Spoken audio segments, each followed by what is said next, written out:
Hello friends, இன்றைக்கி நம்ம என்ன பார்க்க போகிறோம்னா பரோட்டா எப்படி செய்கிறதுன்னு பார்ப்போம்.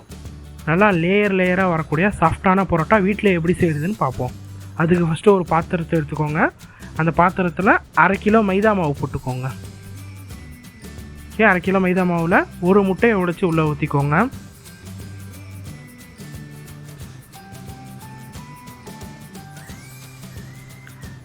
கொஞ்சோண்டு தேவையான அளவு உப்பு சேர்த்துக்கோங்க. அப்புறம் லைட்டாக சீனி சேர்த்துக்கோங்க. சுகர் கொஞ்சம் சேர்த்துக்கோங்க. இப்போ தேவையான அளவு தண்ணி ஊற்றி நல்லா பிசைஞ்சு இந்த மாவு இதை ஒரு 1/2 மணி நேரம் நல்லா ஊற வச்சுருங்க. ஊற வச்சுட்டு இந்த மாதிரி பீடா போட்டுக்கிட்டு பீடா மேலே எண்ணெய் தடவி ஒரு 10 நிமிஷம் இதை மாதிரி மூடி வச்சுருங்க. இப்போ ஒரு ஒர்க் பிளேஸு இல்லை ஒரு பெரிய பிளேட் ஒன்று ரெடி பண்ணிக்கோங்க. அதில் கொஞ்சம் எண்ணெய் தொளிச்சுட்டு நம்ம பீடாவை எடுத்து இதில் வச்சு லைட்டாக ப்ரெஸ் பண்ணிவிட்டு ஒரு சப்பாத்தி கட்டை உருட்டுக்கட்டை எடுத்து நல்லா மெலிசாக வளர்த்தி எடுத்துருங்க. எவ்வளோ மெலிசாக உங்களால் வளர்த்த முடியுதோ அந்த அளவுக்கு நல்லா வளர்த்திடுங்க.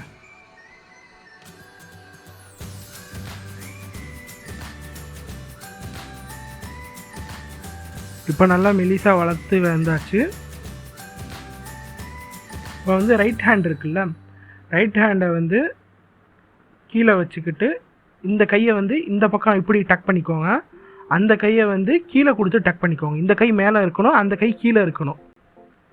கட்டை விரல் அந்த கட்டை விரல் மேலே இருக்கணும், இந்த ரைட் ஹேண்டில் உள்ள கட்டை விரல் கீழே இருக்கணும். அப்படியே பெண்ட் பண்ணி ஒரு வீச்சு அப்படியே அந்த கொஞ்சம் கொஞ்சமாக ரவுண்டாக அந்த பக்கம் நவுந்து வந்துடுங்க.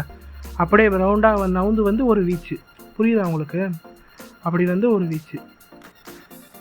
இந்த கை மேலே இருக்கணும், அந்த கை கீழே இருக்கணும். அப்படியே கொஞ்சம் கொஞ்சமாக ரவுண்டாக கொண்டு வீச ஆரம்பிச்சிருங்க. இதை ட்ரை பண்ணி பாருங்கள். அப்படி உங்களுக்கு வீச வரலன்னா நீங்கள் சப்பாத்தி கட்டையை வச்சே நல்லா எவ்வளோ மெலிசாக வளர்த்த முடியுமோ அவ்வளோ மெலிசாக வளர்த்திருங்க. இப்போ நல்லா வீசி வந்துருச்சு. இதில் கொஞ்சம் லைட்டாக எண்ணெயை தொளிச்சிக்கோங்க. எண்ணெயை தொளிச்சிக்கிட்டு எண்ணெயை நல்லா ஸ்ப்ரெட் பண்ணி விட்டுருங்க. எண்டிங் அந்த மாவோட எண்டு இதை பிடிச்சி நல்லா ஒரு பக்கம் தூக்கி கீழே ஒரு கையை வச்சுக்கிட்டு துணியை சுற்றுற மாதிரி சுற்றிடுங்க. பொறுமையாக சுற்றி ட்ரை பண்ணுங்கள். துணியை சுற்றி பண்ணிவிட்டு எண்டு பீஸை கீழே கொடுத்து டக் பண்ணி விட்ருங்க. இப்போ நம்ம டக் பண்ணி வச்சதை 4 விரலால் தட்டி இது மாதிரி சர்க்கிள் மோஷனில் வட்டமாக அப்படி தட்டி கொஞ்சமாக இது பண்ணிங்கன்னா வரும். உள்ளங்கையை வச்சு அழிச்சிடக்கூடாது, 4 விரலால் தான் ப்ரெஸ் பண்ணும். ஓகே, பரோட்டா செஞ்சாச்சு. இப்போ பார்த்தீங்கன்னா 4 விரலை வச்சு அப்படியே கொஞ்சம் கொஞ்சமாக அழுத்தி வட்டமாக அப்படியே சுற்றி வரணும். ஓகே, வட்டமாக சுற்றி வந்தால் லைட்டாக ப்ரெஸ் பண்ணால் போதும். ரொம்ப அழுத்தினீங்கன்னா அந்த லேயர் உங்களுக்கு பிரிஞ்சு வராது பரோட்டாவில். இப்போ ஒரு தோசைக்கல்ல நம்ம ரெடி பண்ணி வச்சுருந்துருக்க பரோட்டா இதை போட்டுடலாம். போட்டுட்டு ஒரு நிமிஷம் கொஞ்சம் லைட்டாக வேக விடுங்க. ஒரு நிமிஷம் வெந்ததும் நம்ம மாவை பரட்டி போட்டுருங்க.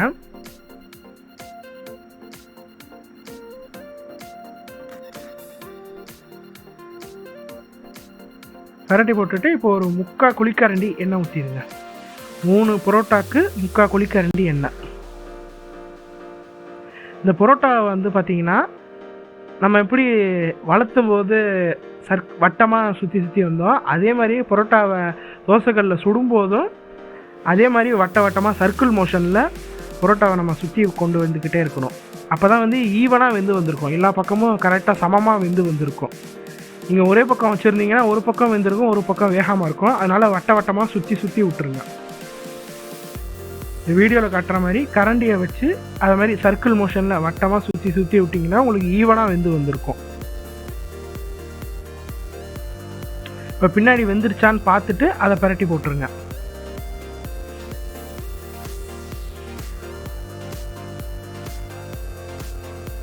இப்பயும் அதே மாதிரியே வட்டமாக சுற்றி வேக வச்சுருங்க.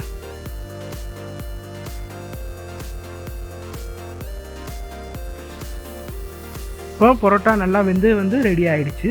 இப்போ பரோட்டாவை நம்ம தட்டிடலாம்.